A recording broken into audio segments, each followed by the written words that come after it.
नमस्कार साथियों, मैं राघवेंद्र मेरे इस ऑनलाइन मंच पर आप सभी का स्वागत करता हूं, अभिनंदन करता हूं और उम्मीद करता हूं मेरे दोस्तों कि बिल्कुल हम भारतीय इतिहास के इस श्रृंखला को जो आज हम प्रारंभ कर रहे हैं यूट्यूब चैनल के माध्यम से, हम आपके लिए जो नए नए वीडियो लेक्चर्स लेकर आए हैं तो इनसे आप जरूर लाभान्वित होंगे और आप हमें जो रिव्यू देंगे, आप हमें जो मार्गदर्शन देंगे, उसके आधार पर हम आपको और भी कई प्रकार के वीडियोज उपलब्ध यहाँ पर करवाएंगे। तो आज हम जो टॉपिक यहाँ पर लेंगे वो महाजनपद काल का टॉपिक लेंगे।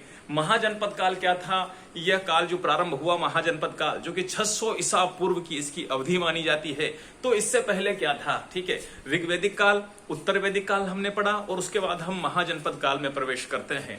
तो ऋग्वैदिक काल के विषय में मैंने आपको बताया था, ऋग्वैदिक जो काल था जिसका समय काल 1500 ईसा पूर्व से माना जाता है, ऋग्वैदिक काल। ऋग्वैदिक काल के पश्चात जो काल आया अपने वो उत्तर वैदिक काल था। उत्तर वैदिक काल, ऋग्वैदिक काल के पश्चात जिस काल का प्रारंभ होता है वो उत्तर वैदिक काल था। और उत्तर वैदिक काल के पश्चात जो काल प्रारंभ हो जाता है वो बुद्ध युग के नाम से जाना जाता है, जिसको हम 6ठी शताब्दी ईसा पूर्व अर्थात 600 ईसा पूर्व के रूप में भी जानते हैं। ठीक है, तो इस काल के बाद हम बुद्ध युग के विषय में चर्चा करेंगे। अब ये जो बुद्ध युग है इसको आप महाजनपद काल के नाम से भी पुकार सकते हो, इसे ही हम 6ठी शताब्दी ईसा पूर्व के काल के नाम से भी पुकार सकते हैं। ठीक, तो ऋग्वैदिक काल में मैंने आपको बताया था कि ऋग्वैदिक काल में जन नामक एक इकाई होती थी। जो ऋग्वैदिक काल था उसमें जन नामक इकाई होती थी। ये जो जन नाम की जो इकाई थी, यह जन नामक इकाई उत्तर वैदिक काल में जनपद बन गई। ये जो ऋग्वैदिक काल में जन नामक जो इकाई हुआ करती थी, ये उत्तर वैदिक काल में क्या बन जाती है? जनपद हमारे बन जाती है। और ये जो जनपद नामक इकाई है, ये जनपद नामक इकाई ये 600 ईसा पूर्व में, मतलब कि गौतम बुद्ध के समय, उत्तर वैदिक काल का जो अंतिम सिरा है, उत्तर वैदिक काल की जो अंतिम तिथि है, ठीक है, तो जनपद नामक इकाई यहां पर महाजनपद बन जाती है। जनपद नाम की इकाई को आप यहां पर किस नाम से जानेंगे? महाजनपद के नाम से हम जानेंगे। तो 600 ईसा पूर्व में भारत में कुल 16 महाजनपदों की उत्पत्ति हुई। कितने महाजनपदों की उत्पत्ति होती है? 16 महाजनपद। यहाँ पर 16 महाजनपदों की उत्पत्ति हमें देखने को मिलती है। और ये जो 16 महाजनपद उत्पन्न हुए हैं तो ये 600 ईसा पूर्व में उत्पन्न हुए। 16 महाजनपदों की जो उत्पत्ति हुई है ये 600 ईसा पूर्व में हुई है। इस काल को 6ठी शताब्दी ईसा पूर्व के काल के नाम से भी हम जानते हैं। किस नाम से जानेंगे? 6ठी शताब्दी ईसा पूर्व के काल के नाम से जानेंगे। अब ये जो 16 महाजनपद उत्पन्न हुए, इसी समय एक मुख्य घटना ये देखने को मिली कि इसी समय भारत में धार्मिक क्रांति भी हुई। मतलब कि जैन धर्म और बौद्ध धर्म के जो है उदय हुआ, जैन धर्म का उदय हुआ, बौद्ध धर्म का उदय हुआ इसी समय। तो इस काल को अभिसंबोधि युग भी कहा गया है। अब इस काल के विभिन्न प्रकार के नामकरण हमें यहाँ पर देखने को मिलते हैं। देखिएगा, इस काल को द्वितीय नगरीय क्रांति का काल कहा जाता है। ये जो काल है इसको द्वितीय नगरीकरण भी आप कह सकते हैं या द्वितीय नगरीय क्रांति का काल भी आप कह सकते हैं। 6ठी शताब्दी ईसा पूर्व की इस काल को, और इसको द्वितीय नगरीकरण जिन्होंने कहा है, ये जो काल है इस काल को द्वितीय नगरीकरण मेरे दोस्तों जिन्होंने कहा है वो कौन है? अपने द्वितीय नगरीकरण कहने वाले राम शरण शर्मा, प्रसिद्ध जो इतिहासकार हैं RS शर्मा। प्रसिद्ध इतिहासकार राम शरण शर्मा ने 6ठी शताब्दी ईसा पूर्व के काल को, 600 ईसा पूर्व का ये जो काल है, इस काल को राम शरण शर्मा ने क्या कहा है? द्वितीय नगरीकरण कहा है। इस काल को अभिसंबोधि युग भी कहा जाता है। अभिसंबोधि युग, ये जो काल है इस काल को अभिसंबोधि युग के नाम से भी जाना जाता है। और इसको अभिसंबोधि युग के नाम से किसने पुकारा है? GC पांडेय ने, गोविंद चंद्र पांडेय मेरे दोस्तों, गोविंद चंद्र पांडेय ने जो है इसको, GC पांडेय ने इसको अभिसंबोधि युग के नाम से भी पुकारा है। GC पांडेय ने, गोविंद चंद्र पांडेय ने इसको अभिसंबोधि युग के नाम से भी पुकारा है। इस काल को राष्ट्रीय राज्यों का काल कहा जाता है। ये जो काल है इसको ही राष्ट्रीय राज्यों का काल, यह जो काल है इस काल को राष्ट्रीय राज्यों के काल के नाम से भी हम जानते हैं। और इसको राष्ट्रीय राज्यों का काल किसने कहा है? KP जायसवाल ने, प्रसिद्ध इतिहासकार हुए हैं हमारे काशी प्रसाद जायसवाल। ठीक है, तो उन्होंने ही इसको क्या कहा है? केसी जो है अपने KP जायसवाल, काशी प्रसाद जायसवाल, जायसवाल, तो काशी प्रसाद जायसवाल ने इसको राष्ट्रीय राज्यों का काल कहा है। तो 16 महाजनपदों की उत्पत्ति 600 ईसा पूर्व में होती है। इस घटना को द्वितीय नगरीकरण कहा गया। किसने कहा है? रामशरण शर्मा ने कहा है, प्रसिद्ध इतिहासकार है 1 नंबर के। अभिसंबोध युग जीसी पांडे ने कहा। किसने कहा मेरे दोस्तों? जीसी पांडे ने अभिसंबोध युग के नाम से इसको पुकारा। जबकि राष्ट्रीय राज्यों का जो काल कहा है वो केपी जायसवाल महोदय ने अपनी पुस्तक हिंदू पॉलिटी, उनकी पुस्तक का नाम है हिंदू पॉलिटी, तो उसमें उन्होंने राष्ट्रीय राज्यों का काल इसको कहा है। ऋग्वैदिक काल में जो जन थे वो उत्तर वैदिक काल में जनपद बने, और उत्तर वैदिक काल में जो जनपद थे वो बुद्ध युग में हमारे महाजनपद के रूप में क्या होते हैं? प्रकट होते हैं। तो ये तो महाजनपदों की उत्पत्ति। ठीक, अब महाजनपदों का जो हमें उल्लेख मिलता है, मैंने आपको बताया 16 महाजनपद थे। कितने महाजनपद थे? 16 महाजनपद थे। इन 16 महाजनपदों में से कौन कौन से थे देखते हैं हम। एक तो है अंग, मगध, काशी, कौशल, वज्जी, वत्स, कुरु, पांचाल, मत्स्य, मल्ल, चेदी, अस्मक, सूरसेन, अवंती, कंबोज और गांधार, ये हमारे 16 महाजनपद हैं। अब ये जो 16 महाजनपद हैं, तो इनकी उत्पत्ति के विषय में हमें कुछ ग्रंथों से पता चलता है। 16 महाजनपदों की उत्पत्ति के विषय में हमें कुछ ग्रंथों से पता चलता है। तो वो ग्रंथ कौन कौन से हैं जिनमें हमें इन 16 महाजनपदों के विषय में पता चलेगा? देखते हैं उन ग्रंथों के विषय में भी हम कि 16 महाजनपदों का उल्लेख करने वाले ग्रंथ कौन कौन से हैं। यहां से अक्सर परीक्षाओं में प्रश्न पूछे जाते हैं, और लगभग कोई सा भी एग्जाम हो भारत का, अगर उसमें भारतीय इतिहास शामिल है तो मेरे साथियों महाजनपद काल से प्रश्न आता ही आता है। या तो ये पूछा जाता है कि 16 महाजनपदों का उल्लेख कौन से ग्रंथ में मिलेगा, या फिर ये पूछा जाता है कि कौन से महाजनपद की कौन सी राजधानी है। तो सही सुमेलित करने वाला प्रश्न भी अक्सर यहाँ से उठाया जाता है। अब देखिएगा 16 महाजनपदों में मैंने आपको बताया था कौन कौन से अपने 16 महाजनपद हैं, उनके विषय में हम देखेंगे। हम इनके क्रमांक डाल लेते हैं पहले प्रारंभ में, फिर हम इन जनपदों के विषय में देखेंगे। 11, 12, 13, 14, 15 और ये 16। ठीक है, अब देखते हैं। एक तो है अपने अंग, दूसरा है मगध, तीसरा है अपने काशी, चौथा है कौशल, वज्जी, वत्स, कुरु, पांचाल,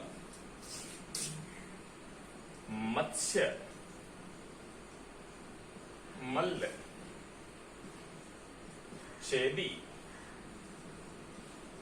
अस्मक, सूरसेन, अवंती, कंबोज और गांधार, ये हमारे 16 महाजनपद हैं। अंग, मगध, काशी, कौशल, वज्जी, वत्स, कुरु, पांचाल, मत्स्य, मल्ल, चेदी, अस्मक, सूरसेन, अवंती, कंबोज, गांधार, ये 16 महाजनपद है। और ये जो 16 महाजनपद हैं, तो इनका जो उदय होता है, इनमें से मेरे दोस्तों मुख्यतः लगभग कि 10 महाजनपद गंगा घाटी में अवतरित हुए, गंगा घाटी में उत्पन्न हुए। भारत के इतिहास में 2 बार नगरीकरण की घटनाएं घटित हुई है। पहला नगरीकरण हुआ सिंधु घाटी के किनारे, पहला नगरीकरण हुआ सिंधु सभ्यता में, सिंधु नदी के किनारे। तो दूसरा नगरीकरण हुआ 600 ईसा पूर्व में गंगा नदी के किनारे, गंगा घाटी में। तो इन 16 महाजनपदों में से 10 गंगा घाटी में थे और 6 ऐसे थे जो गंगा घाटी से बाहर थे। तो दूसरा नगरीकरण जो मुख्यतः माना जाता है वो गंगा घाटी में ही माना जाता है। दूसरा नगरीकरण जो माना जाता है वो गंगा घाटी में ही अपने माना जाता है। अब ये जो महाजनपद थे 16 महाजनपद, तो इन 16 महाजनपदों की अपनी अपनी राजधानियां भी थी। एक बार हम यहाँ पर राजधानी की लिस्ट देख लेंगे, उसके बाद इनके अंदर की डिटेल को हम देखेंगे कि कौन सा महाजनपद कौन से राज्य में था अपने, और वहां का राजा कौन था, क्या उसकी विशेषताएं हुआ करती थी, आदि के विषय में हम चर्चा करेंगे। ठीक है, तो अंग जो महाजनपद था मेरे दोस्तों, ये बिहार राज्य में पड़ता था। और इसकी जो राजधानी के विषय में हम बात करें तो इसकी राजधानी है अपने चंपा या मालिनी। इसकी जो राजधानी है वो चंपा थी मेरे साथियों, और इसी को ही मालिनी भी कहा जाता था। जो अंग महाजनपद है बिहार में पड़ता था, इसकी राजधानी चंपा या मालिनी थी। और यहाँ का जो राजा था वो था ब्रह्मदत्त। कौन था मेरे दोस्तों? ब्रह्मदत्त यहाँ का राजा हुआ करता था। बाद में जो मगध राज्य था उसने मगध ने अंग के ऊपर अधिकार कर लिया था यहाँ पे। ठीक है, तो अंग महाजनपद हो गया। दूसरा जाता है हमारे मगध। मगध की भी जो लोकेशन है, मगध की जो लोकेशन है पटना, वर्तमान पटना गया के आसपास है। मतलब कि मूल रूप से बिहार राज्य में पड़ता है। अपने मगध महाजनपद बिहार राज्य में पड़ता है। और यहाँ इसकी जो राजधानी है वो है राजगृह या गिरिब्रज।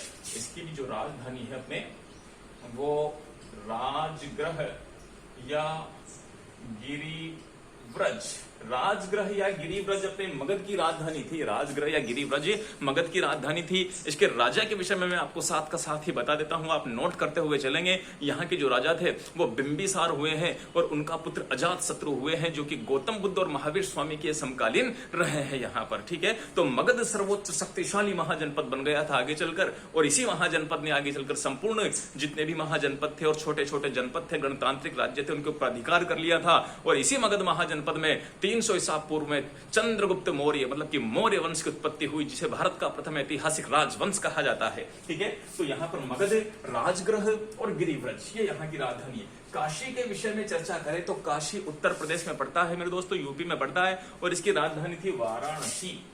काशी की जो राजधानी है अपने वो वाराणसी काशी की राजधानी है। यह 2 नदियों के तट पर मौजूद था, वरुणा और असी। वरुणा और असी नदियों के तट पर मौजूद था अपने वाराणसी। ठीक है, और यहाँ का जो राजा हुआ है वो भी ब्रह्मदत्त हुआ है मेरे दोस्तों। आगे चलकर जो है इसके ऊपर भी मगध ने अधिकार कर लिया था, तो ब्रह्मदत्त अपने वाराणसी काशी का राजा हुआ है।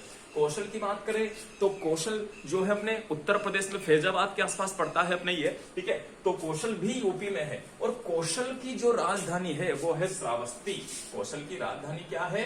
श्रावस्ती इसकी राजधानी है, जिसे ऐतिहासिक ग्रंथों में सहेत महेत कहा गया है। क्या कहा गया है? सहेत महेत कहा गया है ऐतिहासिक ग्रंथों में। कई बार ये प्रश्न अलग अलग परीक्षाओं में जो है पूछा गया है, तो ध्यान रखिएगा।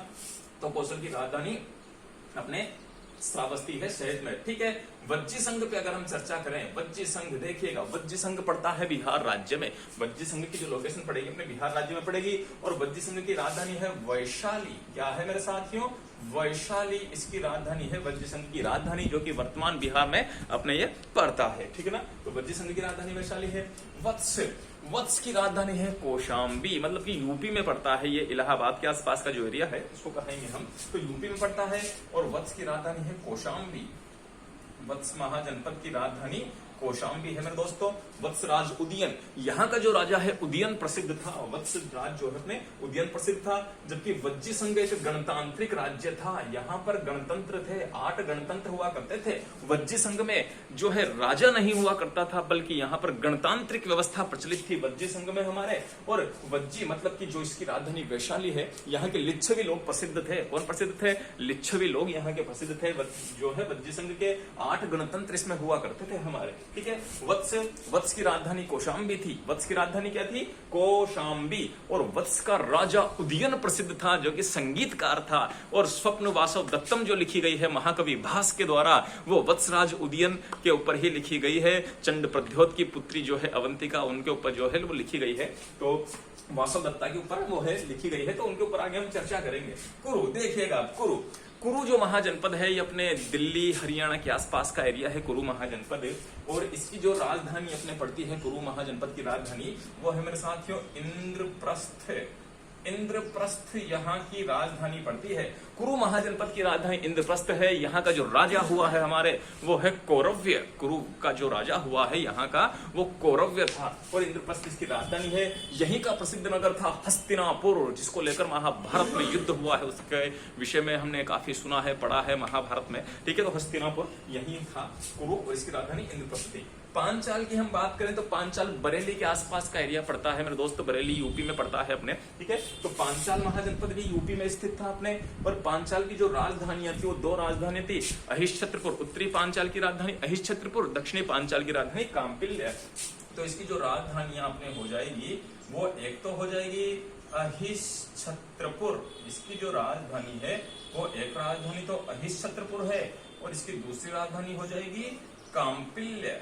इसकी जो दूसरी राजधानी है वो काम्पिल्य है। तो अहिष्छत्रपुर और काम्पिल्य अपने पांचाल महाजनपद की राजधानियां है। बात करूं अगर मैं मत्स्य के विषय में, तो मत्स्य की लोकेशन बिल्कुल आप सभी जानते हैं, राजस्थान में पड़ता है मत्स्य। अलवर, भरतपुर, धौलपुर, करौली वाला जो अपना एरिया है वो मत्स्य महाजनपद का है। और ये जो अपने जयपुर अलवर वाला एरिया है मत्स्य महाजनपद, तो इसी में एक नगर है विराट नगर। तो मत्स्य महाजनपद की जो राजधानी है अपने वो है मेरे साथियों विराट नगर। विराटनगर।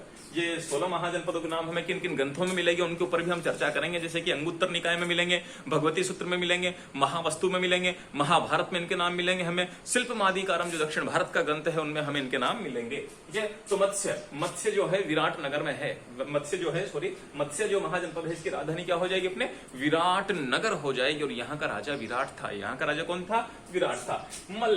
मल्लों के विषय में अगर हम चर्चा करें तो मल्ल अपने यूपी वाले एरिया में केंद्रित थे। उत्तर प्रदेश में इनका राज्य पड़ता था। भौगोलिक जो हम देखेंगे इनकी, तो मल्ल जो है उत्तर प्रदेश में था मेरे दोस्तों। और मल्लों में दो जो है यहाँ के प्रसिद्ध थे, एक तो पावा के मल्ल प्रसिद्ध थे। पावा, दो राजधानी आप गिन सकते हो, एक तो पावा और एक कुशीनारा। पावा के मल्ल और कुशीनारा के मल्ल, दोनों ही मल्ल हमारे यहाँ के प्रसिद्ध थे। पावा के मल्ल प्रसिद्ध थे और कुशीनारा के मल्ल प्रसिद्ध थे। तो मल्लों की भी दो राजधानी यहाँ पर थी। चेदी पड़ता है बुंदेलखंड वाले एरिया में, मतलब कि मध्य प्रदेश में। और चेदी की जो राजधानी है वो है मेरे दोस्तों शक्तिमती या सौथवती। शक्तिमती या सौथवती हमारे चेदी महाजनपद की राजधानी है। चेदी की राजधानी शक्तिमती या सौथवती है। यहाँ के राजा का नाम उपचार था। यहाँ के राजा का नाम क्या था? उपचार था। मल्लों की बात करूं तो मल्लों में दो गणतंत्र थे, पावा के मल्ल और कुशीनारा के मल्ल। जबकि मैंने आपको बताया कि यहाँ पर वज्जी संघ में 8 गणतंत्र राज्य थे। कितने गणतंत्र राज्य थे? 8 गणतंत्र राज्य थे। मतलब कि वज्जी संघ के 8 गणराज्य और मल्लों के 2 गणराज्य, पावा और कुशीनारा। अगर इनको जोड़ लिया जाए तो कुल 10 गणतंत्र राज्य हमारे हो जाते हैं। ये प्रश्न कई बार परीक्षाओं में पूछा गया है कि वज्जी संघ में गणराज्यों की संख्या कितनी? 8। ठीक, मल्लों में गणराज्यों की संख्या कितनी? 2। इन दोनों को जोड़ लेंगे तो कुल 10 गणतंत्र हमें प्राप्त होते हैं। मतलब कि ये प्रश्न कई बार आया है कि गौतम बुद्ध के समय या 6ठी शताब्दी ईसा पूर्व में भारत में गणतंत्रों की कुल संख्या कितनी थी? वो हो जाएगी हमारे 10। गौतम बुद्ध के समय भारत में गणतंत्रों की जो कुल संख्या हो जाती है वो 10 हो जाती है। बात करते हैं अगले महाजनपद की, अस्मक। मेरे साथियों, अस्मक सुदूर दक्षिण का महाजनपद था। बिल्कुल सुदूर दक्षिण में महाराष्ट्र में मौजूद था हमारे अस्मक। और ये जो अस्मक था इसकी राजधानी अपने पोटन या पोटली इसकी राजधानी है। पोटन या पोटली इसकी राजधानी है, जो कि गोदावरी नदी के तट पर स्थित थी। कौन सी नदी के तट पर? गोदावरी नदी के तट पर मौजूद थी अपने पोटन या पोटली मेरे दोस्तों। और यह सुदूर दक्षिण का एकमात्र महाजनपद है। और यहाँ के राजा का नाम हमें अरुण मिलता है। क्या मिलता है? अरुण यहाँ के राजा थे। सूरसेन की बात करें तो सूरसेन उत्तर प्रदेश यूपी में केंद्रित था। इसका जो लोकेशन है सूरसेन का वो यूपी में केंद्रित है मेरे साथियों। और ये जो सूरसेन है इसकी राजधानी थी मथुरा। सूरसेन की राजधानी क्या थी? मथुरा थी। यहाँ के राजा का नाम था अवंती पुत्र। क्या नाम था मेरे साथियों? अवंती पुत्र यहाँ के राजा का नाम था। बात कर लेते हैं अवंती। अवंती मेरे दोस्तों मध्य प्रदेश में केंद्रित था। अवंती जो है कहां पर केंद्रित था? मध्य प्रदेश में केंद्रित था। यहाँ के राजा का नाम चंड प्रद्योत था। अवंती नरेश चंड प्रद्योत, जो कि भारत के काफी क्रुद्ध सम्राट हुए हैं, क्रोध अधिक आता था उन्हें। ठीक है, तो अवंती नरेश चंड प्रद्योत प्रसिद्ध है। अवंती की 2 राजधानियां थी, उत्तरी अवंती की उज्जैनी, दक्षिणी अवंती की महिष्मती। तो यहाँ पर जो अवंती है इसकी हम 2 राजधानियां देखेंगे। एक तो उत्तरी अवंती की तो है उज्जैनी। उत्तरी अवंती की जो राजधानी है वो उज्जैनी है। और दक्षिणी अवंती की जो राजधानी है मेरे साथियों वो है महिष्मती। दक्षिणी अवंती की जो राजधानी है अपने वो है महिष्मती। तो उत्तरी अवंती की राजधानी उज्जैनी है, तो दक्षिण अवंती की राजधानी महिष्मती है। कंबोज अपने अफगानिस्तान में इसका लोकेशन है अभी प्रेजेंट टाइम में। ये अपने जो है कंबोज अफगानिस्तान वाले एरिया में पड़ता है। और कंबोज की राजधानी है हाटक। कंबोज की राजधानी है हाटक या राजपुर। हाटक या राजपुर अपने कंबोज की राजधानी थी। कंबोज की राजधानी हाटक या राजपुर थे भी। जो रीट का एग्जाम हुआ था 2021 वाला, पहले वाला, उसमें भी इसके विषय में पूछा गया था। कई एग्जाम्स में खूब प्रश्न यहाँ से पूछे जाते हैं। तो कंबोज की राजधानी हाटक राजपुर है। कंबोज मेरे दोस्तों घोड़ों के व्यापार के लिए प्रसिद्ध था। कंबोज घोड़ों के व्यापार के लिए प्रसिद्ध था। तो काशी जो है वस्त्रों के व्यापार के लिए प्रसिद्ध था। संगीत की नगरी, संगीत की शिक्षा यहाँ पर दी जाती थी काशी में, जबकि कंबोज घोड़ों के व्यापार के लिए प्रसिद्ध था। चाणक्य ने कंबोज को वार्ता शस्त्रोपजीवी कहा है। चाणक्य ने कंबोज को क्या कहा है? वार्ता शस्त्रोपजीवी। वार्ता का मतलब है कृषि, पशुपालन और व्यापार। कृषि, पशुपालन और व्यापार के माध्यम से अपनी आजीविका चलाने वाले उसको वार्ता कहते हैं। और शस्त्रोपजीवी, शस्त्र के माध्यम से अपनी आजीविका चलाने वाले। ठीक है ना? तो वार्ता शस्त्रोपजीवी यहाँ पर अपने कहा गया है कंबोज हाटक राजपूत। ठीक है, गांधार के विषय में अगर हम बात करें गांधार, तो गांधार का लोकेशन भी अपने अफगानिस्तान और पाकिस्तान वाले एरिया में पड़ता है। और गांधार की जो राजधानी है अपने वो है तक्षशिला। गांधार की राजधानी क्या थी? तक्षशिला थी मेरे दोस्तों, तक्षशिला। और यहाँ का जो राजा था वो था पुष्कर शरीन। यहाँ का जो राजा है अपने गांधार का राजा वो है कौन? पुष्कर शरीन यहाँ का राजा हुआ करता है अपने गांधार का। तक्षशिला इसकी राजधानी थी। कंबोज की राजधानी हाटक या राजपूत। तो ये 16 महाजनपद हमने देखे हैं। एक बार इनकी राजधानी के ऊपर गौर कर लेंगे। अंग जो है इसकी राजधानी चंपा या मालिनी है। मगध, राजगृह या गिरिव्रत इसकी राजधानी है। काशी की राजधानी वाराणसी है, वरुणा और रसी नदी के किनारे। कौशल की राजधानी श्रावस्ती है, जिसको सहेत महेत कहा गया है। वज्जी संघ की राजधानी वैशाली है। यहाँ पर 8 गणतंत्र मौजूद थे। वत्स की राजधानी कौशाम्बी है, यूपी में पड़ता है अपने ये। कुरु की राजधानी इंद्रप्रस्थ है। यहाँ का एक प्रसिद्ध नगर हस्तिनापुर हुआ है। पांचाल, इसकी 2 राजधानियां हैं। उत्तरी पांचाल की अहिष्यत्रपुर, दक्षिणी पांचाल की कामपिल्य। मत्स्य राजस्थान में लोकेशन है। विराटनगर इसकी राजधानी थी। राजा विराट यहाँ के थे। मल्ल, पावा के मल्ल, कुशीनारा के मल्ल। कुशीनारा और पावा प्रसिद्ध रहे हैं। पावा में महावीर स्वामी का निर्माण हुआ, तो कुशीनारा में गौतम बुद्ध का निर्माण हुआ है। दोनों ही जो है मल्लों के राज्य में निर्माण को प्राप्त किए थे। चेदी की राजधानी है शक्तिवती या सौर्थवती इसको कहा जाता है। बुंदेलखंड में अपने चेदी पड़ता है। उपचार यहाँ के राजा का नाम था। अस्मक पोटन या पोटली इसकी राजधानी थी। सुदूर दक्षिण का गोदावरी नदी के तट पर मौजूद था मेरे दोस्तों। और ये जो अश्मक है, ये जो अश्मक महाजनपद है सुदूर दक्षिण का, जिसकी राजधानी पोटन या पोटली है, यहाँ के राजा का नाम अरुण था। ठीक, सूरसेन मथुरा इसकी राजधानी थी। और अवंती पुत्र यहाँ के शासक हुए हैं। ठीक है, अवंती का राजा चंड प्रद्योत था। मध्य प्रदेश में पड़ता है, गंगा घाटी से बाहर था। उज्जैन या महिष्मती इसकी राजधानी है। कंबोज की राजधानी है हाटक या राजपुर। कंबोज की राजधानी है हाटक या राजपुर। इसकी राजधानी अफगानिस्तान में पड़ता है। चाणक्य ने इसको वार्ता शस्त्रोपजीवी कहा है, ये ध्यान में रखिएगा। गांधार अफगानिस्तान पाकिस्तान वाले भूभाग में है। और तक्षशिला यहाँ की राजधानी थी। और पुष्कर सरीन यहाँ का राजा था मेरे दोस्तों। ठीक है, इस बात का भी आप विशेष ध्यान रखें। तक्षशिला यहीं पर भारत का सबसे प्राचीनतम विश्वविद्यालय था। तक्षशिला जो कि विश्व का भी प्राचीनतम विश्वविद्यालय था। अब हम देखेंगे कि इन महाजनपद, ये जो 16 महाजनपद आपने देखे हैं, इन 16 महाजनपदों का उल्लेख आखिरकार मिलता कौन कौन से ग्रंथों में है, तो उनके विषय में हम देखेंगे। तो आइए एक बार इनको हम मिटा के फिर वापस देखते हैं कि 16 महाजनपदों का उल्लेख हमें कौन कौन से ग्रंथों में प्राप्त हो जाता है। 16 महाजनपदों वाले टॉपिक से अधिकांश प्रश्न पूछे जाते हैं, चाहे कोई सा भी एग्जाम हो भारत का। भारतीय इतिहास के इस बिंदु के अंतर्गत प्रश्न आते ही आते हैं। यहाँ की राजधानियां सुमेलित करवाई जाती है या अधिकांश ग्रंथों के नाम पूछे जाते हैं। चलिएगा, अब 16 जो महाजनपद हैं, 16 महाजनपद, ये जो 16 महाजनपद है मेरे दोस्तों, इन 16 महाजनपदों का उल्लेख हमें कौन कौन से ग्रंथों में प्राप्त हो जाता है। तो इनका हमें जो उल्लेख मिलता है, 16 महाजनपदों का उल्लेख हमें जो मिलता है, वो एक तो मिलता है हमें बौद्ध ग्रंथ अंगुत्तर निकाय में। इनका उल्लेख हमें मिलेगा बौद्ध ग्रंथ अंगुत्तर निकाय। बौद्ध ग्रंथ अंगुत्तर निकाय में हमें इन 16 महाजनपदों का उल्लेख प्राप्त होता है। बौद्ध ग्रंथ अंगुत्तर निकाय में हमें इन 16 महाजनपदों का उल्लेख प्राप्त होता है। जबकि बात करें अगर हम जैन ग्रंथ के विषय में, जैन ग्रंथ, तो जैन ग्रंथ का नाम है भगवती सूत्र। भगवती सूत्र, ठीक है। तो उल्लेख हमें जो मिलता है बौद्ध ग्रंथ अंगुत्तर निकाय में भी 16 महाजनपदों का उल्लेख मिलता है, और जैन ग्रंथ भगवती सूत्र में भी हमें 16 महाजनपदों का उल्लेख प्राप्त होता है। लेकिन इन दोनों की जो सूची है उनमें नामों में काफी ज्यादा विभिन्नता है। नामों में काफी ज्यादा विभिन्नता है। केवल इनमें जो समान है, इस सूची में जो समान है, समान नाम कौन कौन से मिलते हैं दोनों की सूचियों में, तो वो है मेरे दोस्तों अंग, मगध, काशी, कौशल। अंग, मगध, काशी, कौशल, वज्जी,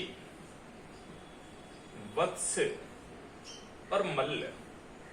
वज्जी, वत्स और मल्ल, ये 7 ही महाजनपद ऐसे हैं जो दोनों ही सूचियों में हमें समान मिलते हैं। इसके अतिरिक्त बाकी जो जनपद हैं, महाजनपद हैं, उनके नाम असमान है, मतलब और उल्लेख नहीं मिलता है उनका, मतलब वो विपरीत है, दोनों अलग अलग जो है नाम मिलते हैं। तो बौद्ध ग्रंथ अंगुत्तर निकाय में भी 16 महाजनपदों की सूची मिलेगी, जैन ग्रंथ भगवती सूत्र में भी 16 महाजनपदों की सूची मिलेगी। दोनों की सूचियों में से कौन कौन से नाम समान है, तो अंग, मगध, काशी, कौशल, वज्जी, वत्स और मल्ल के नाम ही समान मिलते हैं हमें, ठीक है। तो इसमें भी मिलता है। इसके अतिरिक्त महाभारत में भी हमें महाजनपदों के नाम मिलते हैं, महाभारत के कर्ण पर्व में इनके नाम मिलते हैं।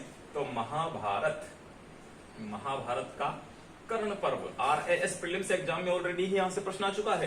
तो महाभारत का जो कर्ण पर्व है, महाभारत के कर्ण पर्व में भी हमें इनके नाम मिलते हैं। बौद्ध ग्रंथ महावस्तु, बौद्ध ग्रंथ महावस्तु, जो बौद्ध ग्रंथ है महावस्तु, इस बौद्ध ग्रंथ महावस्तु में भी 16 महाजनपदों के नाम मिलते हैं, ध्यान में रखिएगा मेरे दोस्तों। लेकिन इसकी जो सूची है वो अमान्य है। बौद्ध ग्रंथ महावस्तु में भी हमें 16 महाजनपदों के नाम मिलेंगे, लेकिन इसकी सूची जो है अमान्य है। सिर्फ और सिर्फ अंगुत्तर निकाय की सूची ही मान्य है। 16 महाजनपदों के विषय में ध्यान रखने वाली बात यह है महत्वपूर्ण, कि मिलेगा तो उल्लेख अंगुत्तर निकाय में भी, भगवती सूत्र में भी, लेकिन इन सभी ग्रंथों में से जितने भी हम यहाँ पर लिखेंगे, पढ़ेंगे, देखेंगे, उनमें से केवल अंगुत्तर निकाय की सूची ही मान्य है। इस विषय में आपको ध्यान रखना है। तो बौद्ध ग्रंथ महावस्तु में भी 16 महाजनपदों के नाम मिलेंगे। महाभारत का कर्ण पर्व में भी हमें नाम मिलते हैं। पाणिनि के अष्टाध्यायी, जो अपने पाणिनि हुए हैं मेरे साथियों, पाणिनि, तो पाणिनि की जो अष्टाध्यायी है, पाणिनि की अष्टाध्यायी में भी हमें जो है 22 जनपदों के नाम प्राप्त होते हैं। पाणिनि के अष्टाध्याय में भी 22 जनपदों के नाम प्राप्त होते हैं। इसके अतिरिक्त हमें जो है दक्षिण भारत का एक ग्रंथ है शिल्पमादिकारम, शिल्पमादिकारम, दक्षिण भारत के ग्रंथ शिल्पमादिकारम में भी हमें 3 जनपदों के नाम मिलते हैं। कितने जनपद मिलते हैं? 3 जनपदों के नाम मिलते हैं। वत्स का, मगध का और अवंती का नाम यहाँ पर मिलता है। वत्स, अवंती, मगध का नाम मिलता है। इस ग्रंथ की रचना, शिल्पमादिकारम की रचना इलांगो के द्वारा की गई थी। इस ग्रंथ की जो रचना की गई है मेरे दोस्तों, वो इलांगो के द्वारा की गई थी। तो ये स्रोत है कि यहाँ से हमें जो है 16 महाजनपदों के नामों के विषय में पता चलता है। 16 महाजनपदों का उल्लेख जितने भी हमने देखे, बौद्ध ग्रंथ अंगुत्तर निकाय में मिलते हैं 16 के नाम, जैन ग्रंथ भगवती सूत्र में मिलते हैं 16 के नाम। दोनों में से किसकी सूची मान्य है? सिर्फ और सिर्फ अंगुत्तर निकाय की सूची ही मान्य है। ठीक, दोनों में से कौन कौन से जनपदों के नाम समान है? तो अंग, मगध, काशी, कौशल, वज्जी, वत्स, मल्ल के नाम ही समान है। महाभारत के कर्ण पर्व में भी नाम मिलते हैं। बौद्ध ग्रंथ महावस्तु में 16 महाजनपदों का उल्लेख मिलता है, लेकिन इसकी सूची अमान्य है।